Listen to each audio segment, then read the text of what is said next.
Thank you for joining me once again here on We Connect. Pradeep Alexander is my guest here today. He is the chairman and the founder, in fact, of the American University of India, as well as the Kodaikanal International Business School, tucked away in the beautiful hills at Kodaikanal. He's here with me, passing through the city on a very short visit to Chennai, but took the time to join us here on this program. Thank you again. Let me start by saying that for joining us. And I know that you're rushing away to Singapore right after this show. Now, I want to ask about businessmen from India. You know, so many businessmen who have gone away to the US, to different countries, are all coming back to India. What do you think it is that's actually drawing them home again? It can't be just mother or father or family or whatever, but what else is it? Is it the business environment or what? Absolutely. The business environment is definitely changing in India. For example, I was an NRI until 2 years ago. I was in the Middle East and the United States. I'm myself a businessman also. In addition to the education line, we also are into the hospitality industry, tourism and hospitality, and also into floriculture management. We go cultivate flowers and export to Singapore and other countries. So the business scenario is changing in India. People like me and other businessmen, entrepreneurs come back to India. Of course, you know, nothing like being in India and excelling in business. But having said that, surely you have a lot of problems being in India and running a business in India. We've got all the bureaucracy that is, you know, is part and parcel of running a company in India.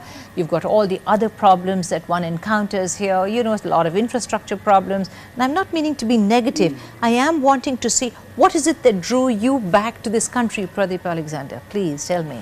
One, of course, I had a fascination for Kodaikanal. So I came back to Kodaikanal. That's a beautiful place to live in. But otherwise, there's so much of a huge talent pool in India. You know, I think we should not really miss that out. And if given the right education and the right life skills and training and development, our people are definitely one of the best in the world. So when we have such a huge talent pool, you know, why not utilize that talent pool to better the country, develop the country, and make the world a better place. Right. So having said that, do you think that we in India and our government in India should actually be tempting so many of these bright young sparks to return to our country and sort of set up here and, you know, set their own businesses up here and do well? Absolutely. The brain drain is so much in India. I think we need to do something about it to reverse the process so that, you know, the intelligent people actually come back to India. And see, there is so much of scarcity of jobs and so on in India. We have so many problems. So why tackle the problems of other countries? But first we need to start with our mother country, motherland.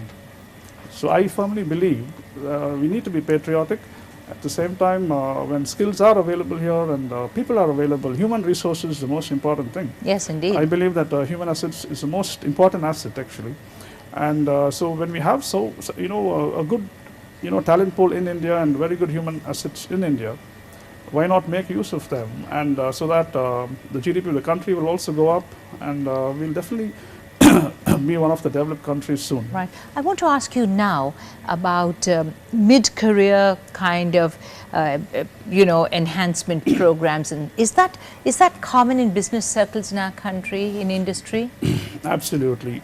In fact, the American University of India in Kodaikanal, we do a lot of training initiatives. Mid-career. Mid-career initiatives for executives in the mid-career.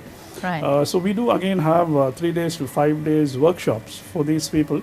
It's again on life skills and attitude. You know, they need a kind of a refresher course during the mid-career. And also it's like a getaway to Kodaikanal. We invite them with families. For the wives, we have a counseling session for them, even marital counseling and so on. There are so many problems in today's world because office is just one front. The other half is at home. So we try to make a balance between home and office. So bring these people. We also have programs for trade union leaders, you know, because trade union leaders. Trade union leaders, Very interesting. Recently we had a program and it was very challenging because they come up with a lot of questions. I know the human resource managers will have a lot of challenges with the trade union leaders, but they're actually very sweet people, you know, they're basically people. So you can definitely harness these skills and, you know, talk to them and make them understand things. Right.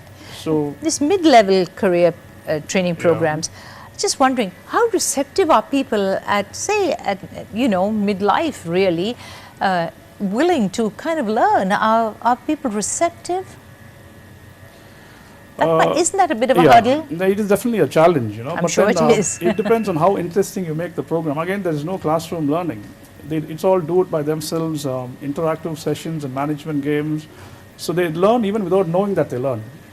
Okay, so when you're going to have these kind of interactive and sessions with management games and so on, and outbound learning, we have team games, we have rappelling, we have sculling for the student, for the corporates. Yes. Okay. So these kind of activities in every place, they need to bring out the leadership qualities. They need to decide, take decisions, solve problems. We give them on the spot problems to solve, puzzles to solve. So it rekindles their thinking power. Right. And when they come to Code, they get rejuvenated and they go back and then they start another year, a fresh year. Right. But do you find that people, or even the students, are forthcoming? I mean, sometimes I have seen that people are not willing to come out to speak, to stand up and be counted, or even to stand up and make a mistake. I would think that that's one of the drawbacks that's inherent in a lot of us. Absolutely. As human beings itself, I think we all have a tendency to always go to the back seat. Yes, indeed. But that is where, as an education provider, as an academician, your role should be very strong here.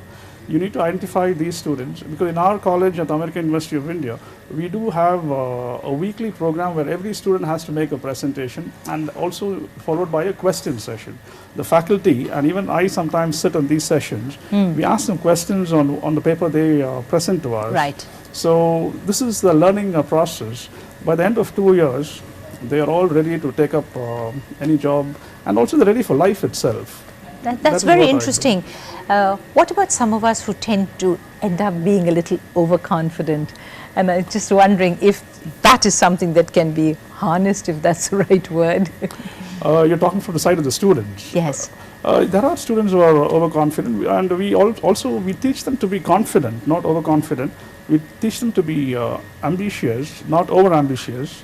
Fine line, Pradeep, very fine absolutely. line. I always tell my students, you shoot for the moon. Yes. Even if you miss it, you will land by the stars. So you need to have ambition. Or the top of the hill. On the top of the Yeah. We're already on top of the hill, so the moon is closer from there. Yeah, probably. that's true, literally, yes. But do you believe that you would have had the same kind of response from your students and from the whole establishment, say for instance, if you had had this business school somewhere else? At Dindigul, for instance, which is, right down there.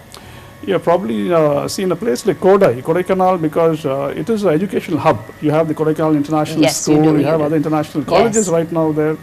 So we have an international community, a mix of students. Right. We have students from across the world, from the world, the African continent, from Thailand, from Afghanistan, Iran, Jordan, the Middle East, and so on. So if I had the college somewhere else, I probably must have had a more of local population than international crowd. So now I have a mix of North Indian, South Indian, as well as international students. Which is, of course, the reason why you call it probably Kodaikanal International. International okay, that answers the question about why that is. And Pradeep, unfortunately, that's all I have time for here in the program. I wish you a very safe onward journey. I know that you just stepped in here to talk with us. I want to say thank you very much to you indeed. Ashu, thank you so much. It's been my pleasure that you could join us. Likewise. And I'm really glad that you out there could join us on this program as I've been talking with Pradeep Alexander.